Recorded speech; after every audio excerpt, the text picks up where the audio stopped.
سنی بیچاری رو رو کر دن کاٹ رہی ہے، تم اسے دیکھو تو پہچان نہ سکو، بس اس کا سایہ ہی رہ گیا ہے۔ ابھی چند دن ہوئے آئی تھی، اس کی حالت دیکھ کر چھاتی پھٹتی ہے، نہ تن بدن کی سدھ ہے نہ کپڑے لتے کی۔ میری سنیتا کہ یہ درگت ہوگی یہ تو میں نے خواب میں بھی نہ سوچا تھا، بالکل گمسم سی ہو گئی ہے۔ کتنا پوچھا بیٹا تجھ سے وہ کیوں نہیں بولتا، بس آنکھوں سے آنسو بہتے رہتے ہیں۔ میری سنی تو کنویں میں گر گئی۔ میں نے کہا تم نے اس کے گھر والوں سے پتہ نہیں لگایا؟ لگایا کیوں نہیں بھیا، سب حال معلوم ہو گیا۔ لڑکا چاہتا ہے کہ میں چاہے جس راہ جاؤں سنی میری پوجا کرتی رہے۔ سنی بھلا اسے کیوں سہنے لگی؟ اسے تم جانتے ہو کہ کتنی خوددار ہے، وہ ان عورتوں میں نہیں ہے جو شوہر کو دیوتا سمجھتی ہے اور اس کی بدسلوکیاں برداشت کرتی رہتی ہے۔ اس نے ہمیشہ دلار پایا ہے، باپ بھی اس پر جان دیتا تھا، میں بھی آنکھ کی پتلی سمجھتی تھی۔ شوہر ملا چھیلا جو آدھی آدھی رات تک مارا مارا پھرتا ہے، دونوں میں کیا بات ہوئی یہ کون جان سکتا ہے، لیکن دونوں میں کوئی گانٹھ پڑ گئی ہے۔ نہ وہ سنی کی پرواہ کرتا ہے اور نہ سنی اس کی پرواہ کرتی ہے، مگر وہ تو اپنے رنگ میں مست ہے، سنی جان دیے دیتی ہے۔ میں نے کہا لیکن تم نے سنی کو سمجھایا نہیں؟ اس لونڈے کا کیا بگڑے گا، اس کی زندگی خراب ہو جائے گی۔ تو گوپا کی آنکھوں میں آنسو بھر آئے، بولی بھیا کس دل سے سمجھاؤں، سنی کو دیکھ کر تو میری چھاتی پھٹتی ہے، بس یہی جی چاہتا ہے کہ اسے اپنے کلیجے میں رکھ لوں کہ اسے کوئی کڑی آنکھ سے دیکھ بھی نہ سکے۔ سنی پھوہڑ ہوتی، آرام طلب ہوتی تو سمجھاتی بھی۔ کیا یہ سمجھاؤں کہ تیرا شوہر گلی گلی منہ کالا کرتا پھرے اور تو اس کی پوجا کر؟ میں تو خود یہ ذلت برداشت نہ کر سکتی۔ مرد اور عورت میں بیاہ کی پہلی شرط یہ ہے کہ دونوں 16 آنے ایک دوسرے کے ہو جائیں۔ ایسے مرد کم ہیں جو عورت کی کچھ نگاہی بھی برداشت کر سکیں، لیکن ایسی عورتیں بہت ہیں جو شوہر کو دیوتا سمجھتی ہیں۔ سنی ان عورتوں میں نہیں ہے، وہ اگر محبت کرتی ہے تو محبت چاہتی بھی ہے، اور اگر شوہر میں یہ بات نہ ہوگی تو اس سے واسطہ نہیں رکھے گی، چاہے اس کی ساری زندگی روتے کٹ جائے۔ یہ کہہ کر گوپا اندر گئی اور ایک سنگھاردان لا کر بولی سنی اسے اب کے یہیں چھوڑ گئی، اسی لیے آئی تھی۔ یہ وہ گہنے ہیں جنہیں میں نے نہ جانے کتنی تکلیفیں برداشت کر کے بنوائے تھے، ان کے پیچھے مہینوں ماری ماری پھری تھی، یوں کہو کہ بھیک مانگ کر جمع کیے تھے۔ سنی اب ان کی طرف آنکھ اٹھا کر بھی نہیں دیکھتی۔ پہنے تو کس لیے، سنگھار کرے تو کس پر؟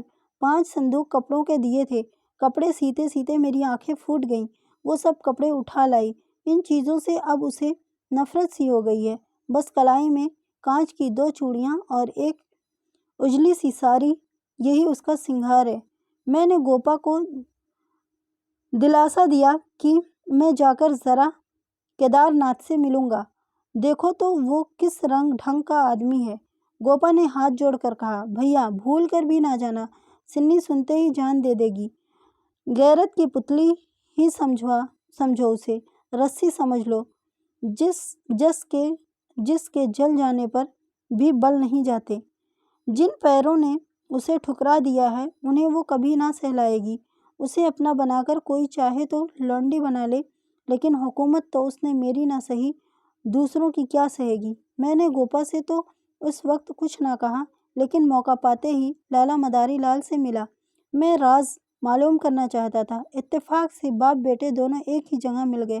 مجھے دیکھتے ہی کیدار ناتھ نے اس طرح جھک کر چرن چھوئے کہ میں اس کی سعادت مندی سے متاثر ہوا، جلدی سے اندر گیا اور چائے، مربع اور مٹھائیاں لایا۔ اتنا شائستہ، اتنا شریف اور اتنا خلیق نوجوان میں نے نہ دیکھا تھا۔ یہ گمان ہی نہ ہو سکتا تھا کہ اس کے اندر اور باہر میں کوئی فرق ہو سکتا ہے۔ جب تک رہا سر جھکائے بیٹھا رہا۔ جب وہ ٹینس کھیلنے چلا گیا تو میں نے مداری لال سے کہا کیدار بابو تو بہت ہی نیک معلوم ہوتے ہیں، پھر میاں بیوی میں اتنی کشیدگی کیوں ہے؟ مداری لال نے ایک لمحہ غور کر کے جواب دیا اس کا سبب سوائے اس کے اور کیا بتاؤں کہ اپنے ماں باپ کے لاڈلے ہیں اور پیار لڑکوں کو اپنے من کا بنا دیتا ہے۔ میری ساری عمر محنت میں کٹی، اب جا کر ذرا راحت ملی ہے۔ رنگ رلیوں کا کبھی موقع ہی نہ ملا۔ دن بھر محنت کرتا تھا اور شام کو پڑھ کر سو رہتا تھا۔ صحت بھی اچھی نہ تھی، اس لیے برابر یہی فکر سوار رہتی تھی کہ کچھ جمع بھی کر لوں، ایسا نہ ہو کہ میرے پیچھے بال بچے بھیک مانگتے پھریں۔ نتیجہ یہ ہوا کہ اس مہاشے کو مفت کی دولت ملی، سنک سوار ہو گئی، شراب اڑنے لگی، پھر ڈرامہ کھیلنے کا شوق ہوا۔ روپے کی کمی تھی نہیں، اس پر ماں باپ کے اکیلے بیٹے، ان کی خوشی ہی ہماری زندگی کی بہشت تھی۔ پڑھنا لکھنا تو دور رہا، آزارگی کی طرف رجحان بڑھتا گیا، رنگ اور گہرا ہوا اور اپنی زندگی کا ڈرامہ کھیلنے لگے۔ میں نے یہ رنگ دیکھا تو مجھے فکر ہوئی، سوچا بیاہ کر دوں، ٹھیک ہو جائے گا۔ گوپا دیوی کا پیغام آیا تو میں نے منظور کر لیا۔ میں سنی کو دیکھ چکا تھا، سوچا ایسی خوبصورت بیوی پا کر اس کی اصلاح ہو جائے گی، لیکن اتفاق سے وہ بھی لاڈلی لڑکی تھی، ضدی اور ہٹیلی۔ مفاہمت کا زندگی میں کیا درجہ ہے، اس کی اسے خبر ہی نہیں، لوہا لوہے سے لڑ گیا۔ یہ ہے سارا بھید۔ اور صاحب، میں تو بہو ہی کو زیادہ خطا وار سمجھتا ہوں۔ لڑکے تو سبھی من چلے ہوتے ہیں، لڑکیاں اپنی ذمہ داری سمجھتی ہیں، ان کی سیوا، قربانی اور محبت، یہی ان کے وہ ہتھیار ہیں جن سے وہ اپنے شوہر پر فتح حاصل کر لیتی ہیں۔ بہو میں یہ گن نہیں ہے، ناؤ کیسے پار ہوگی خدا ہی جانے۔ اتنے میں سنیتا اندر سے آ گئی۔ اپنی تصویر کا بالکل مٹا ہوا خاکہ تھی، کفن تپ کر بھسم ہو گیا تھا۔ مٹی ہوئی تمناؤں کی اس سے اچھی تصویر نہیں ہو سکتی۔ مجھ پر طعن کرتی ہوئی بولی، آپ جانے کب سے بیٹھے ہوئے ہیں، مجھے خبر تک نہیں، آپ شاید باہر ہی باہر چلے بھی جاتے۔ میں نے اپنے آنسوؤں کو روکتے ہوئے کہا، نہیں سنی، یہ کیسے ہو سکتا تھا، تمہارے پاس آ ہی رہا تھا کہ تم خود آ گئی۔ لالا مداری لال کمرے سے باہر اپنے موٹر کی صفائی کرنے لگے، شاید مجھے سنی سے بات چیت کا موقع دینا چاہتے تھے۔ سنی نے پوچھا، اماں تو اچھی ہیں؟ میں نے کہا، وہ تو اچھی ہیں، لیکن تم نے اپنی کیا گت بنا رکھی ہے؟ میں تو بہت اچھی طرح ہوں۔ یہ بات کیا ہے؟ تم لوگوں میں کیا انبن ہے؟ گوپا دیوی جان دیے ڈالتی ہیں، تم خود مرنے کی تیاری کر رہی ہو، کچھ تو عقل سے کام لو۔ سنی کے ماتھے پر بل پڑ گئے۔ وہ بولی، آپ نے ناحق یہ گفتگو چھیڑ دی۔ میں نے تو یہ سوچ کر اپنے دل کو سمجھا لیا کہ میں بدنصیب ہوں، بس ان باتوں کا علاج میرے قابو سے باہر ہے۔ میں اس زندگی سے موت کو کہیں بہتر سمجھتی ہوں۔ گوپا، اپنی قدر نہ ہو، زندگی کی کوئی دوسری شکل میری سمجھ میں نہیں آتی۔ اس معاملے میں کس طرح کا سمجھوتا کرنا میرے لیے غیر ممکن ہے۔ نتیجے کی میں پرواہ نہیں کرتی، لیکن نہیں چچا جی، اس معاملے میں آپ کچھ نہ کہیے، نہیں تو میں چلی جاؤں گی۔ آخر سوچو تو، میں سب سوچ چکی اور طے کر چکی۔ حیوان کو انسان بنانا میری طاقت سے باہر ہے۔ مئی کا مہینہ تھا، میں مسوری گیا تھا کہ گوپا کا تار پہنچا، فوراً آؤ، بہت ضروری کام ہے۔ میں گھبرا کر دوسرے ہی دن دہلی پہنچا۔ گوپا دکھ کے مریضہ معلوم ہو رہی تھی۔ میں نے پوچھا، سنی تو اچھی ہے؟ اس نے جواب دیا، ہاں، اور کیدار ناتھ، وہ بھی اچھی طرح ہے۔ تو ماجرا کیا ہے؟ کچھ نہیں، تم نے مجھے تار دے کر بلایا اور پھر کہتی ہو کہ کوئی بات نہیں، دل گھبرا رہا تھا اس لیے تم کو بلایا۔ سنی کو کسی طرح سمجھا کر یہاں لانا ہے۔ میں تو سب کچھ کر کے تھک گئی۔ کیا ادھر کوئی نئی بات ہوئی ہے؟ نئی تو نہیں، لیکن ایک طرح سے نئی ہی سمجھو۔ کیدار ایک ایکٹرس کے ساتھ کہیں بھاگ گیا، ایک ہفتے سے کچھ پتہ نہیں۔ سنی سے کہہ گیا ہے کہ جب تک تم رہو گی میں گھر میں قدم نہ رکھوں گا۔ سنا ہے کہ کیدار اپنے باپ کی جعلی دستخط بنا کر کئی ہزار روپے بھی بینک سے لے گیا ہے۔ جعلی؟ تم سنی سے ملی تھی؟ ہاں، 3 دن سے برابر جا رہی ہوں۔ اگر سنی نہیں آنا چاہتی تو تم رہنے کیوں نہیں دیتی؟ وہاں وہ گھٹ گھٹ کر مر جائے گی۔ میں اسی وقت مداری لال کے پاس گیا۔ وہ میری صورت دیکھتے ہی بولے، بھائی صاحب، میں تو لٹ گیا، لڑکا بھی گیا اور بہو بھی گئی۔ معلوم ہوا کہ جب سے کیدار غائب ہو گیا ہے، سنی اور بھی اداس رہنے لگی تھی۔ اس نے اسی دن سے اپنی چوڑیاں توڑ ڈالی تھی اور مانگ کا سندور پوچھ ڈالا تھا۔